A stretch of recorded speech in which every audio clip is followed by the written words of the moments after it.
Clutch. You don't keep the clutch adjusted within manufacturer's recommended specifications, what's going to happen? Clutch is going to slip. When that clutch starts slipping, engine RPM doesn't drop, drums start slowing down, you burn up a clutch. In order to check that and make sure that you got the within correct specifications, it's real simple. On the plate will tell you. On this case, it tells me I need to be between 108 and 115 foot-pounds. Set your torque wrench, 1.5 inch socket goes on the end. All I'm doing is I want this torque wrench to click before it engages. All right, so I know I'm within minimum spec. So I set it to 115 foot-pounds. And now I want the clutch to engage before my torque wrench goes off. Perfect.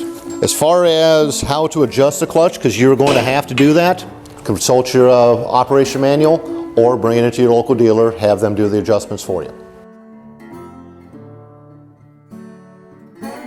Make sure to send us in your videos and photos for the Show Us Your Work contest. Also, please click the subscribe button below for more tips and videos on maintenance.